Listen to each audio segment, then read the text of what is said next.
வணக்கம் நாணயம் சேகரிப்பாளர்களே. இன்றைக்கி நம்ம என்ன பார்க்க போகிறோம்னா, ஒரு சிறிய டினாமினேஷன் இருக்கக்கூடிய நாணயங்கள் இன்றைக்கி பெரிய லெவலில் மதிப்புமிக்க நாணயங்களாக வந்து இருக்குங்க. அதற்கு காரணங்கள் என்னங்கிறதா இந்த காணொலி வாயிலாக பார்க்க போகிறோம். எப்பயும் போல் ஆதாரங்களோடையும் சேர்த்து பார்க்க போகிறோங்க. இங்கே இருக்கக்கூடிய இந்த 50 நயா பைசா நாணயத்தை வந்து பாருங்கள். இந்த நாணயமானது 1957 1963 வரைக்கும் அச்சடிக்கத்து வெளியிடப்பட்ட ஒரு நாணயம் தாங்க.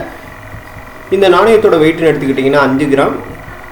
இது நிக்கலால் வந்து உருவாக்கப்பட்டிருக்கக்கூடிய நாணயங்க. அதாவது இந்தியாவில் வந்து பார்த்திங்கன்னா அந்த பைசா நயா பைசா இதுக்குரிய வித்தியாசம்னு பெருசாலாம் ஒன்றும் இல்லைங்க. 1963 வரைக்கும் வெளியிடப்பட்ட நாணயங்களில் நயா பைசான்லாம் இருக்கும். இப்போ 25 நயா பைசா 50 நயா பைசா இந்த மாதிரி தான் இருக்கும்.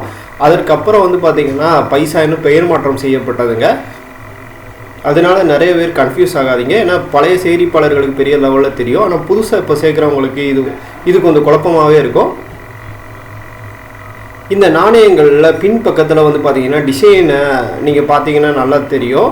அதாவது விவசாயம் சார்ந்த ஒரு சின்னத்தை தான் வந்து பார்த்திங்கன்னா கீழே டிசைனாக வச்சுருக்காங்க. அதாவது நம்ம நாட்டோட கோதுமையோட வளர்ச்சியை மையப்படுத்தி தான் இந்த நாணயத்தின் வலது மற்றும் இடதுபுறத்தில் வந்து டிசைனாகவே வந்து வச்சுருக்காங்க. சரி, இந்த நாணயங்களில் எதனால் பெரிய லெவலில் மதிப்புமிக்க நாணயங்களாக இருக்குதுன்னு கேட்டிங்கன்னா, ஒரு குறிப்பிட்ட கேட்டகரியை வந்து நாணயங்களில் இருக்குங்க. அதாவது ரேர் இயர் அண்ட் மின்ட்னு வந்து சொல்லுவாங்க. அதாவது அபூர்வமான வருடங்கள் மற்றும் குறியீடுகளை வந்து சேர்க்கக்கூடிய நாணய சேகரிப்பாளர்கள் பெரிய லெவலில் இருக்காங்க. இவங்க அதிக விலை கொடுத்து கூட வந்து பார்த்திங்கன்னா நாணயங்களை வந்து சேர்ப்பாங்க. இந்த குறிப்பிடத்தக்க இந்த நாணயத்தில் 1957 மற்றும் 1959 வருஷத்தில் வெளியிடப்பட்ட நாணயங்கள் ரொம்ப அபூர்வமாக வந்து பார்க்கப்படுதுங்க. எண்ணிக்கை அளவில் அந்த காலகட்டங்களில் குறைவான நாணயங்கள் அச்சடிக்கப்பட்டனால அந்த நாணயங்களுக்கு வந்து பார்த்திங்கன்னா தேடல்கள் அதிகமாக இருக்குது.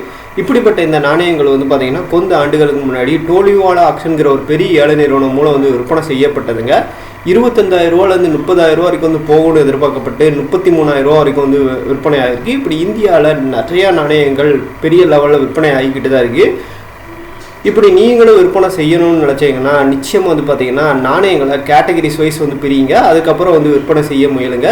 பொதுவாக இது போன்ற நாணயங்கள்லாம் பாம்பே ஆக்ஷன், கிளாசிக்கல் நியூஸ்மேட்டிக் கேலரி, டோலிவாலா ஆக்ஷன்கிற இளையதள ஏல நிறுவனங்கள் மூலம் தான் பெரிய லெவலில் விற்பனை ஆகுது.